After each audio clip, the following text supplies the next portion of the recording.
ಹರಿ ಓಂ ವಂದೇ ಮಾತರಂ ಭಾರತ್ ಮಾತಾ ಕಿ ಜೈ ಜೈ Shriram. Hello sir, ನಮಸ್ತೆ sir. ನಾನು ದಿವ್ಯಾ ವಸಂತ, freedom ಟಿವಿಯಿಂದ ಕಾಲ್ ಮಾಡ್ತಿರೋದು. ನಮಸ್ತೆ ಮೇಡಮ್. ನಮಸ್ತೆ ಸರ್. ಸರ್, ಇದು ಕಾಲ್ ರೆಕಾರ್ಡಲ್ಲಿದೆ. ಹಾ ಸರ್, ಇದು ಅದೇ ನಾನು ಇವಾಗ ಅದರಿಂದ ಸುದ್ದಿ ನೋಡ್ತಿದ್ವಿ ಸರ್. ಇವಾಗ ಕರೆ ಕೊಟ್ಟಿದ್ದೀರಾ ಧರ್ಮಸ್ಥಳ ಪರ ನಿಂತ್ಕೊಳ್ಳಿ ಅಂತ ಹೇಳಿ ಭಕ್ತರಿಗೆ ಕರೆ ಕೊಟ್ಟಿದ್ದೀರಾ. ಸೊ ಆ ವಿಚಾರವಾಗಿ ಮಾತಾಡೋದಕ್ಕೆ ಸರ್. ಹಾ ಸರ್, ಇಷ್ಟು ದಿನ ತನಕ ಬೆಳವಣಿಗೆ ಆಯ್ತು, ನೀವು ನೋಡಿದ್ರಿ. SIT ತನಿಖೆ ಆಗೋ ತನಕ ನೀವು ನೋಡಿದ್ರಿ. ಬಟ್ ಇವಾಗ ಇತ್ತೀಚೆಗೆ ಕರೆ ಕೊಟ್ಟಿರೋದಕ್ಕೆ ಕಾರಣ ಏನು ಸರ್? ಮೇಡಮ್, ನಾವು ಇಷ್ಟೊಂದು ಹೃದಯಕ್ಕೆ ಹೋಗುತ್ತೆ ಅಂತ ಅನ್ಕೊಂಡಿರ್ಲಿಲ್ಲ. ಒಂದು ಪ್ರಕರಣ ಇದೆ, ಸೌಜನ್ಯಗೆ ಅನ್ಯಾಯ ಆಗಿದೆ, ಅದಕ್ಕೆ ನ್ಯಾಯ ಕೇಳ್ತಾರೆ ಅಂತೇಳಿ ಬಿಡು ನ್ಯಾಯ ಕೇಳ್ತಾ ಇದಾರ ಅಂತ ಸುಮ್ಮನಾದ್ವಿ. ಅವ್ರು ನ್ಯಾಯ ಕೇಳೋದ್ರಲ್ಲಿ ನಮ್ಗೆ ವಿರೋಧ ಇಲ್ಲ. ಈಗ CBI ತನಿಖೆ ಆಗಿದೆ, ಮತ್ತೊಮ್ಮೆ CBI ತನಿಖೆ ಸುಪ್ರೀಂ ಕೋರ್ಟ್ ನೇತೃತ್ವದಲ್ಲಿ CBI ತನಿಖೆ ಹಾಕಿರೂ ನಮ್ಗೆ ಏನು ಅಭ್ಯಂತರ ಇಲ್ಲ. ಆದರೆ ನಾವು ತಲೆತಲಾಂತರದಿಂದ ನಮ್ಮ ತಾತ ಮುತ್ತಾದರ ಕಾಲದಿಂದ ಧರ್ಮಸ್ಥಳಕ್ಕೆ ನಡ್ಕೊಳ್ತೇವೆ. ಅಲ್ಲಿರ್ತಕ್ಕಂಥ ದೇವಮಾನವರನ್ನ ನಾವು ದೇವಮಾನವರು ದೈವ ಅಂತಲೇ ನಾವು ನಂಬಿದ್ದೇವೆ. ನಕಲಿ ದೇವಮಾನವ ಅಂದ್ರೆ ತುಂಬಾ ಹೊರಟಾಗ್ತದೆ. ಅದು ತುಂಬಾ ಈಗೀಗ ತುಂಬಾ ಅತಿರೇಕಕ್ಕೆ ಹೋಗಿ ಅವರನ್ನ ವೈಯಕ್ತಿಕ ತೇಜೋವಧೆ ಮಾಡ್ತಾ ಇದ್ದಾರೆ. ಆ ವೈಯಕ್ತಿಕ ತೇಜೋವಧಿ ವಿರುದ್ಧ ನಮ್ಮ ಒಂದು ಆಕ್ರೋಶದ ವಿರುದ್ಧ ಹೋರಾಟ ಮಾಡಲಿಕ್ಕೆ ಅಭ್ಯಂತರ ಇಲ್ಲ. SIT ತನಿಖೆ ಆಗಲಿ, CBI ತನಿಖೆ ಆಗಲಿ, ನಮ್ಗೆ ಯಾವುದಕ್ಕೂ ವಿರೋಧ ಇಲ್ಲ. ಆದರೆ SIT ತನಿಖೆಯನ್ನ ದಾರಿ ತಪ್ಪಿಸುವಂತ, ತನಿಖೆಯನ್ನೇ ಒಂದು ವ್ಯವಸ್ಥಿತವಾಗಿ ಜರಿಯುವಂತ ಅಥವಾ ತನಿಖೆಯನ್ನ ಏನು ವ್ಯಂಗ್ಯ ಮಾಡುವ ರೀತಿಯಲ್ಲಿ ಅವರು SIT ಅಧಿಕಾರಿಗಳನ್ನು ಟೀಕಾಪ್ರಹಾರ ಮಾಡ್ತಾ ಇದ್ದಾರೆ. ಈಗ ಸರ್ಕಾರಿ ಸಂಸ್ಥೆ ಟೀಕಾಪ್ರಹಾರ ಮಾಡ್ಲಿಕ್ಕೆ ಮಾಡಬಾರ್ದು ಅಂತ ಏನಿಲ್ಲ, ಆದರೆ ಅದೊಂದು ಮಿತಿ ಇರುತ್ತೆ. ಆ ಮಿತಿಯನ್ನು ಮೀರಿ ಮಾಡ್ತಾ ಇದ್ದಾರೆ. ಆಮೇಲೆ ತಿಮರೋಡಿ ಅವರು ಧರ್ಮದ ಹೆಸರು ಹೇಳ್ಕೊಂಡು ಹಿಂದೆ ಧರ್ಮದ ಪರ ಹೋರಾಟ ಮಾಡ್ತಿದ್ದಂತ ವ್ಯಕ್ತಿನೇ.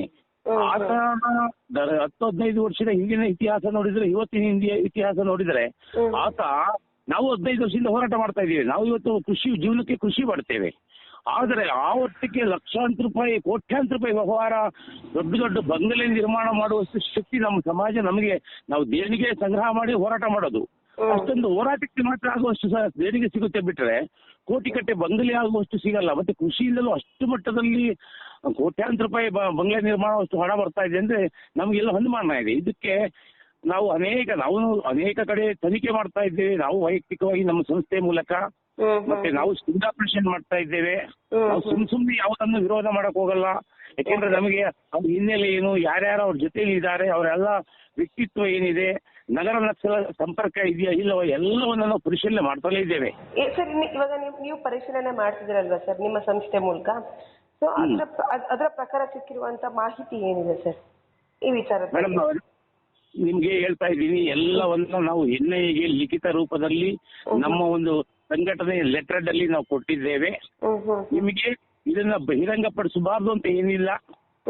ಇದಕ್ಕೆ ಸುಮಾರು ಮತಾಂಧ ಶಕ್ತಿಗಳಿಂದ ಮತ್ತೆ ಏನು ಕೆಲವೊಂದು ಜಿಹಾದಿ ಸಂಸ್ಥೆ, ಈಗ ಉದಾಹರಣೆಗೆ PFI ಭಯೋತ್ಪಾದಕ ಸಂಘಟನೆ ಅಂತೇಳಿ NIA ನಿಷೇಧ ಮಾಡಿದೆ. ಆ ಎಲ್ಲ ಕಾರ್ಯಕರ್ತರು ಸಕ್ರಿಯವಾಗಿ ಈಗ STP ನಲ್ಲಿದ್ದಾರೆ. ಅವ್ರ ಎಲ್ಲರ ಹಿನ್ನೆಲೆಯಲ್ಲಿ ಈ ಒಂದು ಕೃತ್ಯ ನಡೀತಾ ಇದೆ. ಇದಕ್ಕೆ ಕನಿಷ್ಠ 100 ಕೋಟಿ ಅಲ್ಲ, ಸಾವಿರಾರು ಕೋಟಿ ರೂಪಾಯಿ ನೆರವು ನೀಡ್ತಾ ಇದ್ದಾರೆ ಕಾರಣದ ಶಕ್ತಿಗಳು.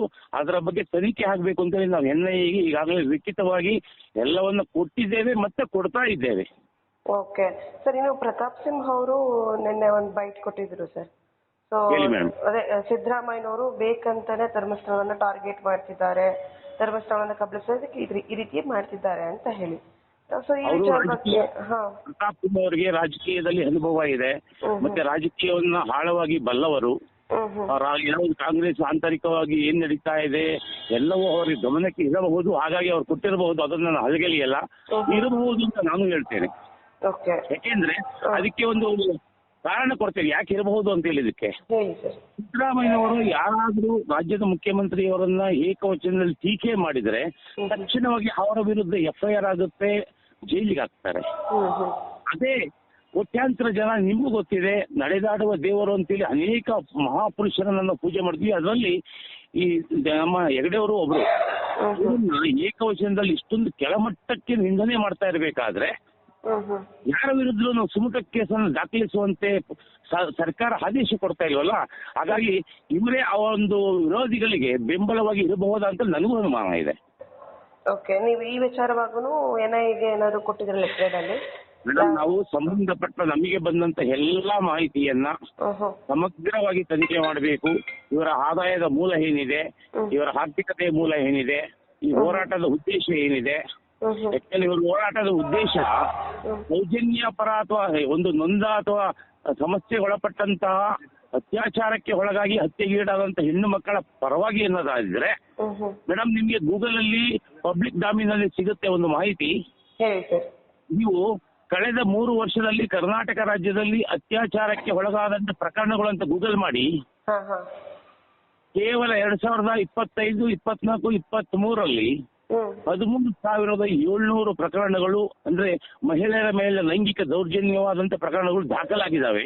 ಅದರಲ್ಲಿ ಬಹುತೇಕ ಅತ್ಯಾಚಾರ ಪ್ರಕರಣಗಳು ಸುಮಾರು 3,500 ಪ್ರಕರಣಗಳು ಈ ಗೂಗಲ್ ಅಲ್ಲಿ ಪಬ್ಲಿಕ್ ಡಾಮಿನಲ್ಲಿ ಇದೆ. ಇದು ಅದಾಯ್ತಾ?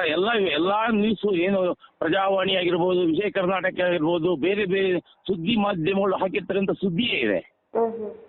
ಅದಾಯ್ತಾ? ಈ ಎಲ್ಲವನ್ನು ಪರಿಶೀಲನೆ ಮಾಡಿದಾಗ ಇವರು ಎಲ್ಲಾ ಹೆಣ್ಣು ಮಕ್ಕಳ ಪರವಾಗಿ ಧ್ವನಿ ಎತ್ತಿದ್ದರೆ ನಾನು ಅದಕ್ಕೆ ಬೆಂಬಲವಾಗಿ ನಿಲ್ತಿದ್ದೆ.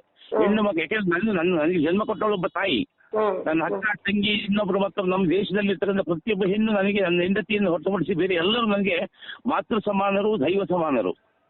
ಆದರೆ ಕೇವಲ ಸೌಜನ್ಯಗೆ ಮಾತ್ರ ಸುದೀರ್ಘ ಹೋರಾಟ ಆಗ್ತಾ ಇದೆ. ಅವ್ರ ಯಾರ ಬಾಯಲ್ಲೂ 13,000 ಸಂತ್ರಸ್ತರ ಪೈಕಿ 3 ಹೆಣ್ಣು ಮಕ್ಕಳ ಹೆಸರು ಬರ್ತಾ ಇಲ್ಲ.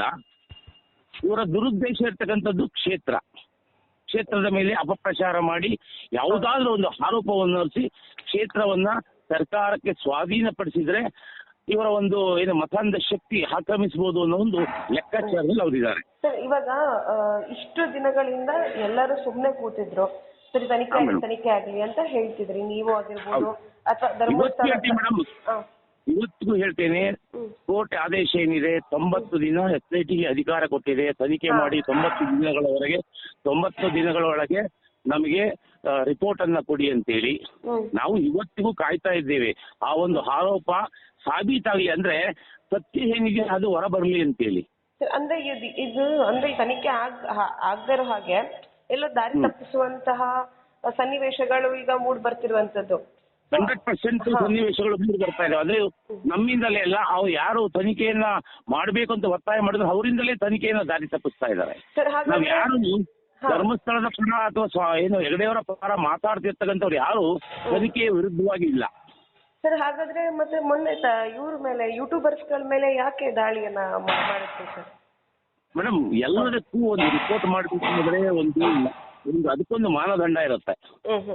SIT ಅಧಿಕಾರಿಗಳು ತನಿಖೆ ಮಾಡಿದಾಗ ಏನು 13 ಗುಂಡಿಗಳಲ್ಲಿ ಒಂದು ಹದ್ದಿದ್ದಾರೆ, ಅವರು ಲಿಖಿತವಾಗಿ ಅಥವಾ ಮೌಖಿಕವಾಗಿ ಎಲ್ಲಿಯೂ ಇದುವರೆಗೂ ಯಾವುದೇ ವಿಚಾರವನ್ನು ಹಂಚಿಕೊಂಡಿಲ್ಲ, ಎಲ್ಲಿ ಮುಳ್ಳು ಸಿಕ್ಕಿದೆ ಎಲ್ಲಿ ಸಿಕ್ಕಿಲ್ಲ ಅಂತೇಳಿ. ಯಾಕೆಂದ್ರೆ ಅವರೆಲ್ಲ ಕೋರ್ಟ್ಗೆ ಕೊಡ್ಬೇಕಾದಂತ ವಿಚಾರ ಅದು. ಕೋರ್ಟ್ ಆದೇಶ ಮಾಡಿದ್ರೆ ಅವ್ರು ತನಿಖೆ ಮಾಡಿ ಕೋರ್ಟಿಗೆ ಕೊಡ್ತಾರೆ. ಆದರೆ ಇದೇ ಯೂಟ್ಯೂಬರ್ಸ್ಗಳು ಮಾಧ್ಯಮಕ್ಕೆ ಇಲ್ಲದಷ್ಟು ಮಾಧ್ಯಮಕ್ಕೆ ಸಿಗದಂತ ವಿಚಾರಗಳು ಇವ್ರಿಗೆ ಸಿಗ್ತವೆ. 100 ಮೂಳೆ ಸಿಕ್ಕಿವು, 20 ಅಸ್ಥಿ ಮಜ್ಜರ್ ಸಿಕ್ಕಿವು, ಮುಗ್ದೇ ಹೋಯ್ತು ಧರ್ಮಸ್ಥಳದ ಕತೆ, ಈ ತರ ಎಲ್ಲ ದೊಡ್ಡ ಮಟ್ಟದಾಗಿ ಅಪಪ್ರಚಾರವನ್ನ ಮತ್ತೆ ಇಡೀ ಭಕ್ತರಿಂದ ಗಾಬರಿ ಆಗುವಂತದ್ದು, ಹೆದರುವಂತ ಒಂದು ಸನ್ನಿವೇಶವನ್ನ ನಿರ್ಮಾಣ ಮಾಡ್ತಾ ಇರ್ಬೇಕಾದ್ರೆ ಭಕ್ತಾದಿಗಳು ಯಾರಿಗೋ ಹರ್ಟಾಗಿರುತ್ತೆ, ಆಕ್ರೋಶ ಇದ್ದೇ ಇರುತ್ತೆ. ಅಲ್ಲಿ ಒಂದು ಸಣ್ಣ ವ್ಯಾಜ್ಯ ನಡೆದಿರಬಹುದು, ಅದನ್ನ ನಾನು ಇಲ್ಲ ಅಂತ ಹೇಳಲ್ಲ. ಸೊ ಅದೇ ಇನ್ನೇನು ಅಂದ್ರೆ ಎಲ್ಲ ತನಿಖೆ ಆಗ್ತಿದೆ ಅಂತ ಹೇಳಿ ಅದನ್ನ ದಾರಿ ತಪ್ಪಿಸೋದಕ್ಕೆ ಈ ರೀತಿಯಾಗಿ ಅಟ್ಯಾಕ್ ಮಾಡಿದ್ರು.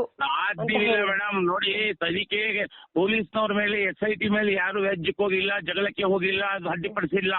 ಯಾರೋ ಒಬ್ಬ ಯೂಟ್ಯೂಬರ್ ಅಪಪ್ರಚಾರ ಮಾಡ್ತಿದ್ದಂತವನ ಮೇಲೆ ಇವರು ಅಲ್ಲಿ ಸಣ್ಣ ಒಂದು ಜಗಳ ಆಗಿರಬಹುದು ಬಿಟ್ರೆ ತನಿಖೆಗೆ ಅಡ್ಡಪಡಿಸುವಂತ ಜಗಳ ಏನೂ ಆಗಿಲ್ಲ. ಇವರು ಅದನ್ನೇನೆ ತನಿಖೆಗೆ ಅಡ್ಡಪಡಿಸಿ ಯೂಟ್ಯೂಬರ್ ಮೇಲೆ ಯಾರಾದ್ರೂ ಒಬ್ರು ಹಲ್ಲೆ ಮಾಡಿದ್ರೆ ಅದು ಕಾನೂನು ಬಾಹಿರಾಗಿರುತ್ತೆ, ಕ್ರೈಮ್ಸ್ ಕೇಸ್ ಕೊಡಬೇಕು. ಅದಕ್ಕೂ SIT ತನಿಖೆಗೆ ಅಡ್ಡಪಡಿಸೋದಕ್ಕೆ ಏನ್ ಸಂಬಂಧ? ಯಾವ ರೀತಿ ಸಂಬಂಧ? SIT ಅಧಿಕಾರಿಗಳನ್ನ ಗೆರಾವ್ ಹಾಕಿದಾರ ನೀವು ಮಾಡಬೇಡಿ ಅಂತೇಳಿ? ಆತರ ಮಾಡಿದ್ರೆ ತನಿಖೆ ಅಡ್ಡಪಡಿಸಿದ್ರು ಅಂತ ಹೇಳಿ ಮಾಡಿಲ್ವಲ್ಲ. Okay. ಯೂಟ್ಯೂಬರ್ ಬಾಯಿಗೆ ಬಂದಂಗೆ ನಮ್ಮ ಕೈಯಲ್ಲಿ ಟಿವಿ ಕ್ಯಾಮ್ರಾ ಇದೆ, ನಮ್ದೊಂದು ಯೂಟ್ಯೂಬ್ ಚಾನಲ್ ಇದೆ ಅಂತೇಳಿ ಅಷ್ಟು ಸಿಕ್ಕಿವು ಇಷ್ಟು ಸಿಕ್ಕಿವು ಅಸ್ಥಿ ಪಂಜರ ಇವಾಗ ನೋಡ್ರಿ ಬಂದ್ಬಿಡ್ತು ಸಾಕ್ಷಿ ಸಾಕ್ಷಿ ಅಂತಿದ್ರೆ ಎಲ್ಲಿದೆ ಸಾಕ್ಷಿ, ಎಲ್ಲಿದೆ ಸಾಕ್ಷಿ? SIT ಅವ್ರು ಏನಿದೆ ಎಲ್ಲರೂ ರೈಟಿಂಗ್ ಅಲ್ಲಿ ಕೊಟ್ಟಿದ್ದಾರಾ? ಓಕೆ. ಇಷ್ಟು ಕಡೆ ಇಂತಿಂತ ಗುಂಡಿಗಳಲ್ಲಿ ಇಂತಿಂತ ಬಾಡಿ ಸಿಕ್ಕಿದೆ, ಇಂತಿಂತ ಅಸ್ಥಿ ಪಂಜರ ಸಿಕ್ಕಿದೆ, ಅದಿಂತ ವಯಸ್ಸಿನ ಹೆಣ್ಣುಮಗಳದು ಅಥವಾ ಇಂಥ ಪುರುಷಂದು ಅವ್ರು ಈ ತರ ಸತ್ತೋಗಿದ್ರು ಅಂತ ಎಂದಾರು SIT ಅವರು ಇದುವರೆಗೆ ಒಂದೇ ಒಂದು ಮಾಹಿತಿಯನ್ನು ಸೋರಿಕೆ ಮಾಡಿಲ್ಲ ತಾನೇ? ಮಾಡಿಲ್ಲದವರು ಯೂಟ್ಯೂಬರು ಇವರೇ ಜಡ್ಜ್ಗಳಾಗಿದ್ದಾರೆ, ಇವರೇ ತೀರ್ಮಾನ ಕೊಡ್ತಾ ಇದ್ದಾರೆ. ಇದಕ್ಕೂ SIT ತನಿಖೆಗೂ ಏನ್ ಸಂಬಂಧ? SIT ತನಿಖೆ ಅದು ನಡೀತಾ ಇದೆ, ಯಾರ ಅಭ್ಯಂತರವೂ ಇಲ್ಲ. SITನೂ ಮಾಡಲಿ, CBIನೂ ಮಾಡಲಿ, ಇನ್ನೂ ಉನ್ನತ ಮಟ್ಟದ ಸುಪ್ರೀಂ ಕೋರ್ಟ್ನ ನ್ಯಾಯಾಧೀಶರು ಆಯೋಗ ಬಂದು ತನಿಖೆ ಮಾಡಲಿ, ಯಾರಿಗೂ ಮುಜುಗರ ಇಲ್ಲ, ಯಾರಿಗೂ ಬೇಸರವೂ ಇಲ್ಲ, ಯಾರಿಗೂ ವಿರೋಧವೂ ಇಲ್ಲ. ಓಕೆ ಸರ್, ಇನ್ನೊಂದು ಹೇಳಿ ಮೇಡಮ್.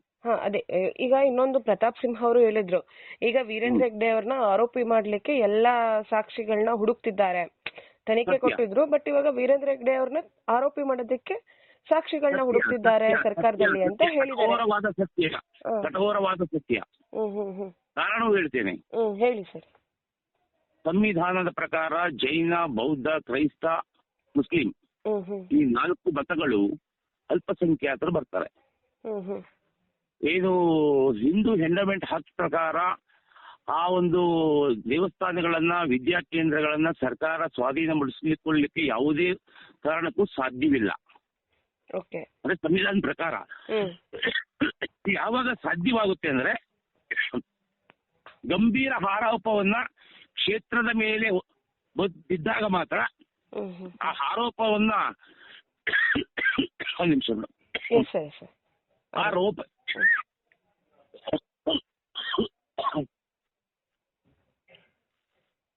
ಆ ಒಂದು ಆರೋಪದ ಮೇಲೆ ಸರ್ಕಾರ ಈ ರೀತಿ ಒಂದು ಗಂಭೀರ ಆರೋಪ ಇರೋದ್ರಿಂದ ಈ ಒಂದು ಏನು ಇನ್ಸ್ಟಿಟ್ಯೂಷನ್ ಸರ್ಕಾರದ ಸ್ವಾಧೀನಕ್ಕೆ ನಾವು ಪಡಿತೀವಿ ಅಂತೇಳಿ ಮಾಡಬಹುದು. ಹಾಗಾಗಿ ಆರೋಪವನ್ನು ಹೊರಿಸುವ ಉದ್ದೇಶದಿಂದಲೇ ಈ ಎಲ್ಲ ಕೃತ್ಯಗಳು ನಡೀತಾ ಇದೆ ಅಂತ ಅನ್ನೋದು ಜನಸಾಮಾನ್ಯರ, ಕೇವಲ ಪ್ರತಾಪ್ ಸಿಂಹ ಒಬ್ಬರೇ ಅಲ್ಲ, ಜನಸಾಮಾನ್ಯರ ಕೋಟ್ಯಾಂತರ ಧರ್ಮಸ್ಥಳದ ಭಕ್ತರ ಒಂದು ಅನುಮಾನ ಇದೆ.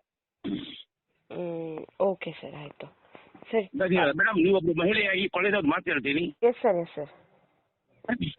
ನೀವು ನಾನು ಹೇಳಿದ್ನಲ್ವಾ ಗೂಗಲ್ ಪಬ್ಲಿಕ್ ಡೊಮೇನ್ ಸಿಗುತ್ತೆ ಅಂತ ಹೇಳಿ. ಹಾ ಸರ್. ದಯವಿಟ್ಟು ಸೌಜನ್ಯ ಕೇಸ್ ಆದ ನಂತರ ಆಕೆದು ಅತ್ಯಾಚಾರ ಆಗಿದೆ, ಆಕೆಗೆ ನ್ಯಾಯ ಸಿಗಬೇಕಾಗಿತ್ತು, ಸಾಕ್ಷ್ಯಾಧಾರ ಕೊರತೆಗಳಿಂದ ನ್ಯಾಯ ಸಿಗಲಿಲ್ಲ. ಯಾಕೆಂದ್ರೆ ನಮ್ಮ ಕಾನೂನಿಗೆ ಬೇಕಾಗಿರ್ತಕ್ಕಂಥ ಸಾಕ್ಷ್ಯಾಧಾರ ಕಣ್ಣೆದ್ರಿಗೆ ನೋಡಿದವ್ರು ಯಾರಾದ್ರೂ ಹೇಳಿಲ್ಲ ಅಂತಂದ್ರೆ ಅದಕ್ಕೆ ಸಾಕ್ಷ್ಯಾಧಾರ ಇಲ್ಲ ಅಂತೇಳಿ ಕೈ ಬಿಡ್ತಾರೆ. ಈ 2 ಪ್ರಕರಣ 2 ಬಾರಿ ತನಿಖೆ ಆದ್ರೂ 2 ಬಾರಿ ಸಾಕ್ಷ್ಯಾಧಾರ ಸಿಗಲಿಲ್ಲ. ಅದರ ಜೊತೆಯಲ್ಲಿ ಸೌಜನ್ಯ ಪ್ರಕರಣ ನಡೆದ ನಂತರ ಸುಮಾರು